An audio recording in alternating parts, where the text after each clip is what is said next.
Imagine a legal framework where rest is classified as time theft. By making sleep illegal, a continuously operating society attempts to expand its global labor force by 33% overnight. Human biology becomes entirely subordinated to constant production. Enforcing this requires an inescapable net of biometric surveillance.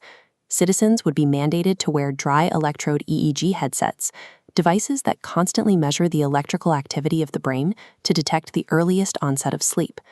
Inside private homes, authorities would deploy ambient radio frequency, or RF sensors. These devices bounce low-power radio waves around a room to detect the microscopic shifts in a person's chest cavity, tracking breathing and pulse rates to catch anyone trying to sleep in secret. Human willpower alone cannot override the physical need for sleep. The state would have to mandate the consumption of chemical compounds like modafinil. Modafinil is a highly selective wakefulness-promoting agent that interacts with the brain's orexin system to keep people alert. Unlike traditional amphetamines, which cause massive cardiovascular stress and rapid burnout, these targeted drugs selectively hijack the brain's wakefulness architecture. But despite the omnipresent sensors and selective neurochemistry, this system attempts to wage war against millions of years of rigid evolutionary biology, and the human body immediately fights back. At exactly 24 hours of sustained wakefulness, the individual enters a state of severe neurochemical debt. Homeostatic sleep pressure, driven by a massive buildup of somnogens in the basal forebrain, becomes an overwhelming biological force. This diagram illustrates the glymphatic system, a macroscopic waste clearance network in the brain. During normal slow-wave sleep, the brain's extracellular space expands, allowing cerebrospinal fluid to rush in and wash away toxic proteins that accumulate during waking hours. When legally forced to stay awake, the brain attempts an emergency biological override. Waves of cerebrospinal fluid violently intrude directly into the active, conscious brain, forcing an immediate cleaning process while the neural connections are still trying to fire. This fluid intrusion creates sudden, involuntary cognitive blackouts known as microsleeps. The brain physically forces itself to shut down its conscious processing for brief seconds at a time to survive the lack of maintenance. By the 24-hour mark, any complex or sustained cognitive labor becomes practically impossible. A population forbidden from sleeping experiences constant, uncontrollable attentional failures. Extending the wakefulness mandate past 48 hours severs the regulatory connection between the prefrontal cortex, the logic center, and the amygdala, the threat detection center. The capacity to accurately process reality shatters. Look at how this everyday environment visually warps, simulating REM atonia intrusion. This is the natural muscle paralysis and hallucinatory architecture of the dream state.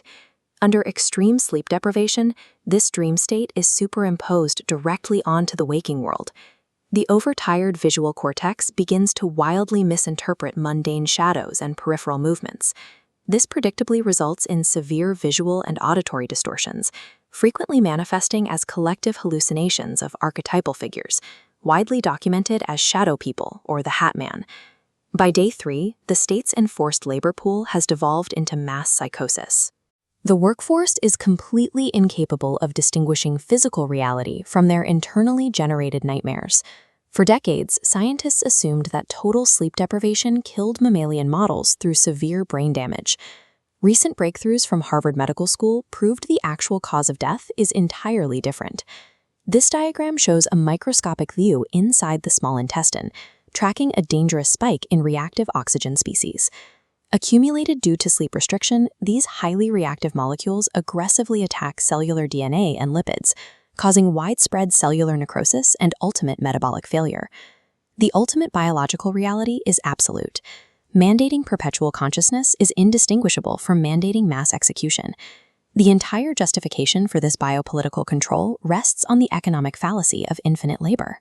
Labor economics relies on the law of diminishing marginal returns, which dictates that as fatigue accumulates, physical and cognitive productivity flatlines, and the probability of catastrophic errors skyrockets. This photo shows the destroyed reactor building of the Chernobyl nuclear plant. The 1986 core meltdown was directly facilitated by the severe misjudgments of an exhausted control room staff, who were operating during the absolute nadir of their daily circadian rhythms.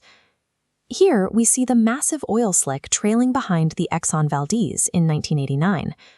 The third mate piloting the vessel when it struck the reef was severely sleep-deprived, having slept only a few hours in the preceding 2 days due to continuous shift work. If the entire population of air traffic controllers, surgeons, and nuclear technicians were operating under 96 hours of sleep deprivation, the physical infrastructure of civilization would collapse. The theoretical gains of a 24/7 workforce are instantly erased by unending industrial disasters.